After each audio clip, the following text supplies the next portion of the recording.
un podcast de Cooperativa. Este es el podcast de Lo que queda del día, una presentación de cooperativapodcast.cl, otra forma de escuchar. Muy buenas tardes, soy Paula Molina, con Ulises Aldea en la dirección técnica. Estamos grabando este episodio de Lo que queda del día para la jornada del lunes 19 de enero. Y qué duda cabe, la cobertura está marcada por los incendios en la región del Ñuble, Biobío y la Araucanía, que dejan en una cifra preliminar 19 personas fallecidas. Las conversaciones de esta tarde son, en primer término, con el jefe de prevención de incendios forestales de la CONAF, Rolando Pardo, con quien vamos a estar hablando respecto a conversaciones difíciles que hoy es necesario tener. ¿Qué harías si tuvieras que evacuar? ¿De qué manera evitar los momentos de improvisación, por ejemplo, allí en medio de la emergencia? Luego, Rose Marigaray, experta en viviendas de emergencia, nos va a entregar las condiciones, lo que la nueva norma aprobada hace solo algunas semanas indica respecto a las viviendas de emergencia y cómo estas son un derecho para las personas de acuerdo a la ley vigente en Chile. Y finalmente vamos a estar conversando respecto a la prevención de los incendios, ya la importancia de aprobar una ley de incendios que está pendiente en el Congreso, con Miguel Castillo del Laboratorio de Ingeniería en Incendios Forestales de la Universidad de Chile. Aquí comenzamos este nuevo episodio de Lo que queda del día. Partimos en la conversación con Rolando Pardo de CONAF. ¿Qué harías si tuvieras que evacuar? ¿Cómo tomas las decisiones de salir de tu hogar de un momento a otro? De eso y otros temas trata esta entrevista. La zona de interfaz es aquí el espacio en que interactúa directamente la vegetación, cualquier tipo de vegetación, con infraestructuras habitacionales. Nosotros técnicamente estimamos que esa franja para las ciudades que están consolidadas, que son las ciudades grandes, debiera ser una franja aproximadamente de 500 metros. Para las secundarias debiera ser una franja alrededor de 350 metros. Y para los poblados o villorrios debiera ser una franja al menos de 150 metros. Y las casas individuales, técnicamente nosotros lo que consideramos como necesaria manejar son aproximadamente 60 metros alrededor de las casas que están en una condición aislada. Y esos metrajes hoy no están vigentes. Si usted observa que ¿existía esa distancia? Lo que pasa es que es una franja imaginaria, no es que alguien vaya con winch a decir si es que existía o no interfaz. La interfaz es una franja imaginaria que es donde justamente se relaciona esta vegetación con lo construido.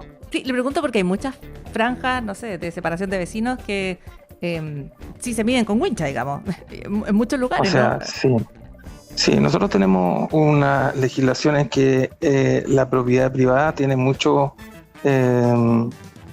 peso, por decirlo de alguna manera, a veces por sobre la condición social.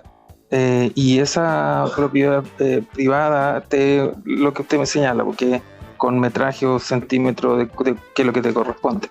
Claro. Ahora, este es un trabajo que hay que seguir haciéndolo respecto a poder que se legisle y que aumenten las regulaciones, pero hay también otras cosas que depende mucho de la sociedad, en el sentido de qué es lo que quiero yo en mi parcela, o qué es lo que quiero yo en mi predio, o qué es lo que quiero yo siendo vecino, con qué cosas voy a construir, con qué cosas voy a adornar mi entorno, qué continuidad o discontinuidad de la vegetación voy a tener, o voy a tener riego del pasto, o voy a tener un techo que es de, por ejemplo, tejuela, o voy a tener un techo que es de lata.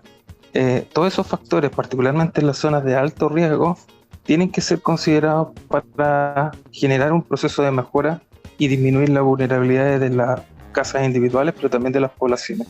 En el caso del Irquén, y probablemente una de las imágenes que conmueve, que impacta, es precisamente de estas latas retorcidas por el fuego. Allí ustedes tienen antecedentes de cuál era la materialidad de las casas o de algunas de las casas que están afectadas.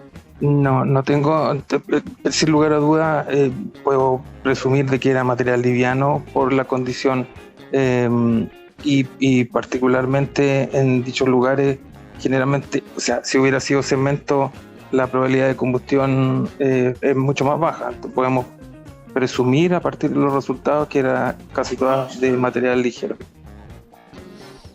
Respecto a la ley de incendios, usted la conoce bien y además conoce bien las circunstancias actuales. ¿Cuán urgente es aprobar esa ley? Yo creo que es urgente, es importante que exista una regulación puede tener procesos de mejora, puede incluirse algunas cosas más, pueden sacarse algunas cosas que no se estime pertinente, pero creo que es muy importante que exista una regulación clara, particularmente en aquellos territorios que hoy día no existe esa regulación. O sea, estamos en una situación donde parte de lo que estamos observando responde, si lo entiendo bien, Rolando, a efectivamente cuestiones que no están reguladas hoy en Chile, y considerando lo que estamos viviendo en este momento, en este instante, parece tremendamente importante. Rolando, quiero finalmente preguntarle por la donación que hace Estados Unidos, porque yo entiendo que se focaliza directamente esta donación que anunciaba el presidente Donald Trump a CONAF y a Bomberos de Chile. ¿Cuánto representa esa donación y qué diferencia hace o hacia dónde se dirige el dinero esto que son $40,000? Sí, entiendo que son equipamientos, herramientas, en su gran mayoría equipamiento manual. Particularmente con Estados Unidos hemos tenido un trabajo focalizado en la preparación y gestión comunitaria, igual con otros países sin lugar a dudas. Nuestro objetivo es que la comunidad tenga una mayor preparación justamente a estas situaciones de emergencia, y cualquiera de esos aportes son bienvenidos. No te podría señalar cuál va a ser el destino en este momento de esas donaciones, pero lo más probable es que va a tener un trabajo en función de poder ser utilizado para la gestión preventiva y mitigatoria. Claro, si se puede observar aquí herramientas, ¿no es cierto? Hachas, mochilas de agua, water backpack se ve aquí, rastrillos, herramientas que apuntan a poder, por las descripciones que yo veo aquí, por lo menos por las imágenes, apuntan a precisamente estas labores de prevención y en lo inmediato para trabajar en el control del fuego, ¿no? Sí, Pablo, yo quiero aprovechar de tu espacio, yo sé que tiene una altísima audiencia, para hacer llamado a 3 puntos. Uno, que estos días vamos a seguir teniendo condiciones ambientales favorables para el inicio y la propagación del fuego, particularmente en la región del centro-sur, a extremar las medidas, a extremar las condiciones, por favor, de no utilizar fuentes de calor o directamente el fuego, en el entendido que hay una ocupación altísima de los recursos de extinción. Por lo tanto, cualquier nuevo foco o incendio que aparezca es una complicación mayor. Segundo, que no colocar en duda cuando te llega un mensaje solicitando la salida. Eso obedece a que hay algún análisis de fondo y que el fuego o llegó o va a llegar a dicho lugar. Y establecer los procesos de evacuación de acuerdo a una conversación y planificación junto con la familia. Minimizar las improvisaciones en lo posible. Tener en cuenta de que cuando ocurren una de estas condiciones generalmente se corta la luz, se corta la señal telefónica. Por lo tanto, muchas de estas acciones que hay que tomar tienen que estar preparadas, conversadas en el foro familiar y de manera también anticipada. Y por último, solicitar expresamente que la gente, por un lado, no se meta en la área de operaciones donde están trabajando los recursos de extinción, no ocupen los caminos que pueden ser utilizados por los vehículos de emergencia, pero también en los procesos de evacuación, y evitar compartir información que pudiera estar en las redes sociales que no esté verificada, porque pudiera generar alguna confusión hacia la comunidad. Estás escuchando el podcast de Lo que queda del día, una presentación de cooperativapodcast.cl. Las viviendas de emergencia son la primera respuesta ante los desastres como aquellos que genera un incendio, como aquellos que están en desarrollo en el sur del país. Pero hay una larga historia en Chile de viviendas de emergencia y una más breve que habla respecto al derecho que tienen las personas de acceder a una de ellas y bajo qué condiciones. Las explica Rose Marie Garay, experta de la Facultad de Ciencias Forestales y Conservación de la Naturaleza de la Universidad de Chile. Es difícil mirar el vaso medio lleno en una situación tan lamentable como la que tenemos, pero en materia de viviendas de emergencia yo siento que hemos avanzado algo. Cuando enfrentamos el 27F en el 2010, teníamos una situación muy precaria respecto a responder con respecto a las viviendas de emergencia, a pesar de que Chile es un país que es reconocido, al menos en Latinoamérica, por brindar soluciones de emergencia a sus habitantes en situaciones de desastre. Teníamos las clásicas mediaguas desde la época desde el terremoto del año 1960, que se empezó a implementar la entrega de mediaguas en el país en condiciones de estos desastres. Pero a partir del año 2010 empezamos un trabajo sistemático de mejoramiento de los estándares de vivienda de emergencia que nos llevó a presentar a través de proyectos de investigación financiados con ANID. Me tocó liderar a mí en esa época un proyecto de investigación sobre viviendas de emergencia que nos permitió realmente tener datos confiables respecto a los niveles de seguridad que teníamos que implementar en viviendas de emergencia para poder establecer en base a esa investigación cuáles debían ser los estándares. Toda esa investigación, que duró 4 años, dio origen a manuales de instalación, especificaciones técnicas, manuales de fabricación, etc. Y presentamos un proyecto de ley respecto a las viviendas de emergencia con una comisión de la Cámara de Diputados. Pasaron 10 años y en noviembre del año 2023 se aprobaron estándares mínimos de emergencia para estas viviendas, lo cual es muy bueno, pero obviamente todavía nos falta avanzar un montón en cuanto a habilitar la parte operativa para que a las personas les llegue viviendas de emergencia a tiempo. Se acaba de aprobar en diciembre del año 2025 una nueva actualización de esos estándares de viviendas de emergencia. Hasta ahí estamos bien. Ahora lo que necesitamos es que esto se operativice de manera rápida. ¿A quién le cabe la responsabilidad de hacer la distribución de las viviendas? Es a Senapred, que tiene que actuar en coordinación con los municipios. Ahí estamos.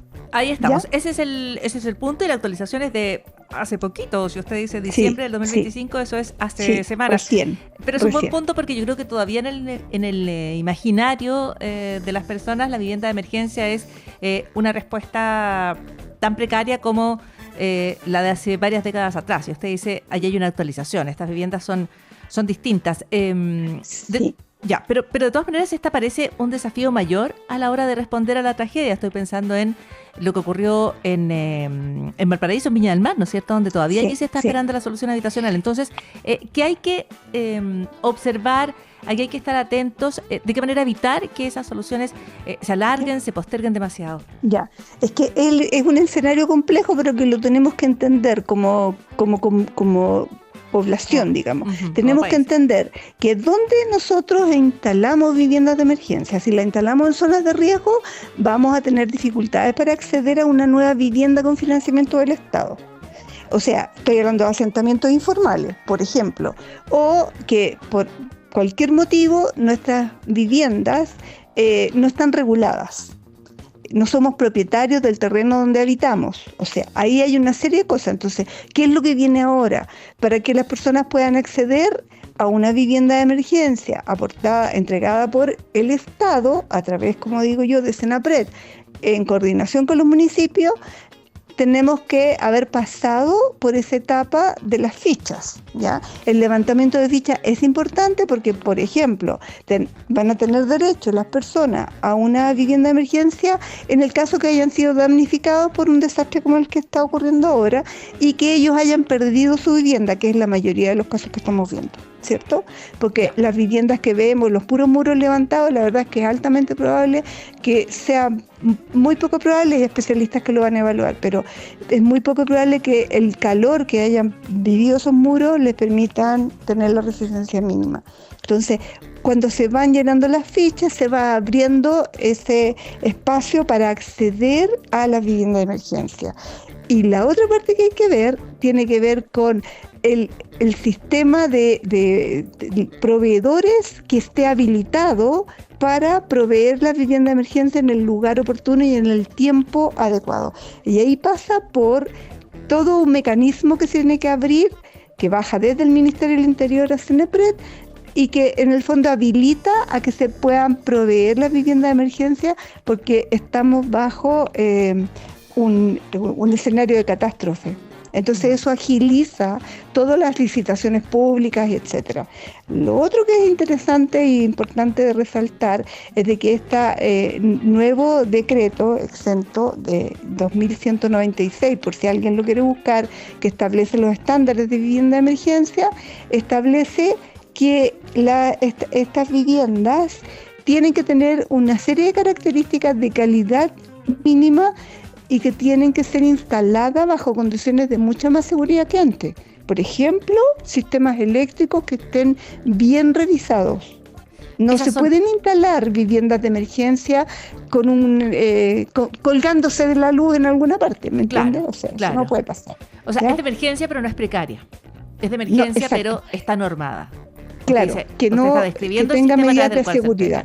Exactamente. Así es. Ya, estos son pasos importantes porque a veces, claro, desde lejos se dice instale la vivienda, pero usted dice, claro, esto depende de las condiciones bajo las cuales las personas estaban viviendo en esos terrenos, que se haga todo el trabajo de las fichas, por eso es tan importante que inmediatamente se despliegue, ¿no es cierto?, al Ministerio de Desarrollo Social y se empiece a entregar la información, que estén habilitados los proveedores de las viviendas de emergencia. Usted dice esto está facilitado, acelerado por el estado de excepción de catástrofe, y luego está que se instalen con los estándares de calidad y las normas que están recién aprobadas. Ahora, en el caso de Lirquén, y considerando las características de esa localidad que es la que resulta más afectada, ¿no es cierto? Ese es un sector urbano, muy densamente poblado. Yo entiendo que las características apuntan a que esta es una situación regular, ¿no es cierto? No se trata de personas así es, yo también creo lo mismo. ¿No es cierto? Claro, y en ese sentido, eso habilita que el proceso sea un poco más fácil, ¿no? No estamos hablando de personas que estén en tomas o en zonas, digamos, en los bordes de las quebradas. Yo tengo la misma percepción, pero me imagino que precisamente la gente que va a terreno a hacer las fichas lo va a poder corroborar. Ya. Y ahí es una recomendación que yo hago, que es importante porque a veces la gente no les quedó nada en el terreno. Hoy día vimos en televisión que estaban haciendo despeje de los escombros, muchas familias, mucha gente ayudando a limpiar, a despejar, pero a veces no queda nadie en el sitio. Entonces yo recomiendo que pongan un letrero que sea visible desde afuera y que establezca un teléfono, el nombre del propietario, algo, porque si van a hacer la visita y no encuentran a nadie en el lugar, se pierden la oportunidad de ese llenado de la ficha. Y me imagino que también puede darse que se ubiquen en un determinado lugar y se corra un poco la voz de dónde están las personas de los ministerios, porque hoy día trabajan en coordinación, ¿cierto? El Ministerio de Desarrollo Social, Ministerio de Vivienda, etcétera, para hacer el levantamiento de estas fichas. La cosa es no perderse esa oportunidad, ¿ya? Porque en términos por decir, de prioridades, ¿cierto? Las personas tienen que entender que es deber del Estado proveerles de estas viviendas. Si ellos opten o no al tema del albergue, la provisión de vivienda de emergencia es un deber estatal. También creo que es relevante destacar la labor de las ONG. Nosotros conocemos nuestro país, sabemos que hay mucho interés de parte de privados, en ONGs por ejemplo, de proveer viviendas de emergencia, y yo creo que ahí hay que tener especial cuidado porque también ha pasado durante estos 10, 15 años que han pasado desde el 27F, ha habido bastante coordinación entre los organismos del Estado y las ONG. ¿Para qué? Para evitar que ocurran duplicidades de solicitudes, para evitar usos indebidos de estos recursos. Perfecto. Creo importante también esa parte, de que la gente sepa que tiene el derecho, de que puede optar a una vivienda que hoy día está bajo este régimen de estándares de viviendas de emergencia y facilitar todo lo que les cabe a ellos de brindar la información necesaria para que se aparezcan luego esos registros y se puedan generar las licitaciones públicas que se requiere, porque un aspecto importante que tiene la instalación de viviendas de emergencia es que no necesitan permisos municipales. El Ministerio de la Vivienda, para instalar una vivienda en un determinado lugar a través de las direcciones de obras municipales, necesita un permiso de edificación. Este decreto se salta todo eso. Estás escuchando el podcast de Lo que queda del día, una presentación de cooperativapodcast.cl. Y hablemos de las circunstancias en las que se generan los incendios, cuáles son sus causas, sus características. El director del Laboratorio de Ingeniería en Incendios Forestales de la Universidad de Chile, Miguel Castillo, nos responde algunas preguntas. Bueno, Paula, la verdad que son varias las reflexiones, hay algunas inmediatas y otras que nos van a tener tiempo en las mesas técnicas para poder seguir evaluando. En incendios forestales siempre hay una premisa que es aprender en este caso, de las tragedias, lamentablemente. Acá hay dos ámbitos, Paula. Uno es el ámbito preventivo y otro es el ámbito de reacción. En la prevención falta mucho por trabajar todavía. No hay que olvidar que Chile está transitando por la elaboración de la primera ley integral de incendios forestales. El presidente Boris comprometió antes del término de su mandato darle celeridad en el Senado para que prontamente salga esta ley. Porque bajo esta ley vienen muchos temas relacionados justamente a la prevención comunitaria, al ordenamiento territorial, tantos otros temas que se instalan, pero la verdad es que quedan en el camino. Y lo segundo es el tema de la capacidad de respuesta, ¿cierto?, frente a emergencias múltiples. Chile está preparado para poder afrontar eventos especialmente complicados, pero lo complicado adicional es la variable de tipo meteorológica, ¿ya? Y eso obviamente que no hay sistema de respuesta que dé abasto con los incendios forestales que se están sucediendo. Muchos de ellos parten sin capacidad de control inicial. Entonces ahí también hay una segunda lección, ya posterior a esta temporada de incendios, se evaluará qué se hizo bien, qué se hizo mal, qué se puede mejorar. Yo creo que hay una brecha todavía por resolver, que es la preparación comunitaria y también la proactividad preventiva, ¿no? Eso es importante señalarlo. Respecto a la zona de Lirquén, a la zona que resulta prácticamente consumida en su totalidad por el fuego, es muy impresionante, es muy triste ver las imágenes. ¿Cuáles son las condiciones que allí se presentan? Esta es una zona que avanza, digamos, desde el bosque hacia el mar, ¿no? Y de hecho parte de la evacuación se hace por mar. ¿Qué características tenía esa zona que ya estuvieran en el ojo de la prevención de los incendios forestales o de la preocupación por los efectos de un posible incendio? Lo que pasa, Paula, es que Lirquén está conformado dentro de una conurbación más grande que toma también Penco, Tomé, toda esa zona, porque es una zona catastrada por nosotros acá en el laboratorio de incendios forestales como zona crítica de ocurrencia. Ya. Existen varias en el país, más de 23, son varias. Y nosotros siempre estamos permanentemente indicando cuáles son las zonas críticas, CONAF también lo hace. Ya, lo que estaría faltando ahí un poco es la evaluación preventiva. Ahora, Lirquén efectivamente, estando en la costa, es un área que recibe vientos oceánicos del noreste y se integran hacia el interior, hacia el sureste. Perdón, van desde el suroeste, van hacia el noreste, eso es. Y eso también complica, en algunos casos, la propagación del fuego, porque el viento muchas veces cambia la dirección de avance y eso provoca estragos, ¿cierto?, en el combate mismo. Pero más allá de eso, del comportamiento del fuego, es el hecho que está inserto en un área de alta ocurrencia de incendio, y eso es parte de las variables que los municipios debieran tener integrado en los planes de gestión de riesgo frente a desastres. Así como lo hay para aluviones, maremotos, terremotos, ¿cierto? También tiene que haber el componente de incendio. Y si está declarado, bueno, hay que enfatizarlo, ¿cierto? Y concientizar a la población de aquellos aspectos por los cuales se puede avanzar, ¿cierto?, en la capacidad de reacción. Ya, pero en el caso de Lirquén, lo que se ha descrito muchas veces es lo muy rápido que fue avanzando el fuego y que además se produce este avance durante la noche. ¿Existían formas de evitar un escenario como el de Lirquén? Lo que pasa es que en Lirquén, ¿cierto?, hay en el sector de Playa La Cata, Mirador Lirquén, ¿cierto?, Puerto Lirquén, es una zona que está confinada con vegetación alta, ya vegetación densa, y hay entramados, ¿cierto?, de edificaciones. Y efectivamente en esa zona el fuego se propaga pero muy rápido, ¿eh?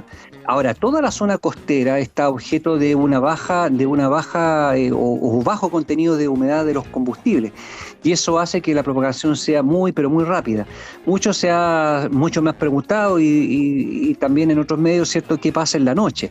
En la noche ciertamente que el fuego avanza, ¿ya? Pero bien se sabe que por razones establecidas por la Dirección General de Aeronáutica Civil, ¿cierto?, existe un protocolo de seguridad que hace relación, ¿cierto?, sobre el rango operativo, desde el inicio del crepúsculo, del comienzo del día, hasta el término del crepúsculo, del final del día. Esa es la hora operativa. En la noche se pueden hacer otras gestiones, por ejemplo, control de pavesas, se puede hacer patrullaje nocturno, pero hay una brecha importante, un poco respondiendo a tu pregunta, Paula, de qué se hace en la noche, porque en la noche los incendios también avanzan. En otros países lo que se ha adoptado es sistemas no tripulados y también atendiendo que las condiciones nocturnas son más favorables para poder hacer otras labores que durante el día no se pueden hacer por las condiciones de temperatura. Pero es una variable que hay que colocarlo sobre la mesa, hay que estudiarla, no hay que cerrar la puerta que no se puede hacer nada. Es básicamente enfrentar, o más bien dicho, una mesa técnica interinstitucional que permita saber los pros y los contras. Yo creo que ese trabajo es necesario, es indispensable, se ha hecho en otros países y han habido soluciones intermedias al respecto.